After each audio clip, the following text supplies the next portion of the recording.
Hotel செய்யக்கூடிய சகோதரர்கள், அவங்கள குறித்து சொல்லல, நான் ஒரு சகோதரரோட பேசினதால சொல்றேன். அல்லாஹ் அவர்களுக்கு அருள் செய்ய வேண்டும். இந்த ரைஸ் ஒன்று போடுறாங்க. இந்த ரைஸ் போடுற இடத்துல நீங்க போய்த்து அவங்க போடுற சிஸ்டத்துக்கு போய்த்து பார்த்தா ஒரு ரைஸ்ல ஒரு 250 அரிசி கீழே கொட்டி இருக்கும். நீங்க சிம்பிளா பாருங்க, போடுற இடத்துல பாருங்க, அது போடுற சிஸ்டத்துக்கு அது கொட்டுது. ஒரு சகோதரர்கிட்ட சொல்றேன், நம்ம விளக்கம் சொல்றதுல எங்களை விட்ட ஆள் இல்லை, இது வீண் விரயம் தானே, இந்த அரிசி மணி கொட்டாம நீங்க ஏதாவது ட்ரை பண்ணலாம் தானே. அவர் சொன்ன விளக்கம் என்ன தெரியுமா? வாகனம் ஓடுற நேரம் டயரு தேயுதுன்னு சொல்லி வாகனம் ஓட இக்கேலுமா ஹசரத்? எப்படி விளக்கம்? வாகனம் ஓடுற நேரம் டயரு தேயுதுன்னு சொல்லி வாகனம் ஓடலாம் இக்கேலுமா?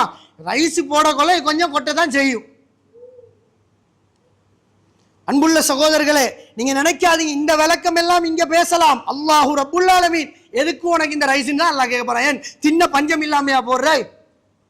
போடு, நாம் கவனம் எடுக்கிறோம் இல்ல, அதை போற நாங்களும் கவனம் எடுக்கிறோம் இல்ல, போடுற அவர்களும் கவனம் எடுப்பதில்லை. மிக கவனமாக இருக்கணும் சகோதரர்களே. அல்லாஹ் தஆலா மணி மணியாக ஒவ்வொரு சொட்டு சொட்டாக அல்லாஹ் எழுதுவான். இந்த கூலர்ல உட்கார்ந்து தண்ணியை குடிக்கிறோம், நம்மளுக்கு எவ்வளவு தண்ணி தேவையோ அந்த அளவை குடிக்கிறோம், போதாது, இன்னும் கொஞ்சம் எடுத்து குடிக்கலாம். ஆனா பாதி பேர் எப்படி குடிக்கிறோம் தெரியுமா? போனோடனே பாஸ்ன்னு ஃபுல்லா திறந்து 2 மொடலை குடிச்சிட்டு மீதி அப்படியே ஊத்தி விடுறோம். அதெல்லாம் நம்மளோட லிஸ்ட்லயே இல்லை.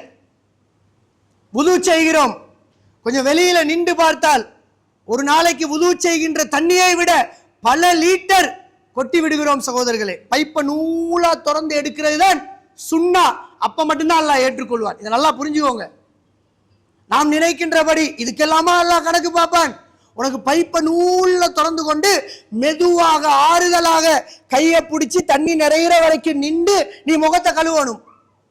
அது இல்லாம பாஸ் என்று திறந்து விட்டுட்டு கையை போட்டு முகத்தை கழுவுற கெப்ல 2 கோப்பை தண்ணி போயிடும். அது நம்மளுக்கு அதெல்லாம் அது வீண் விரயம். இதுக்கெல்லாமா அல்லாஹ் கணக்கு போடுவான்.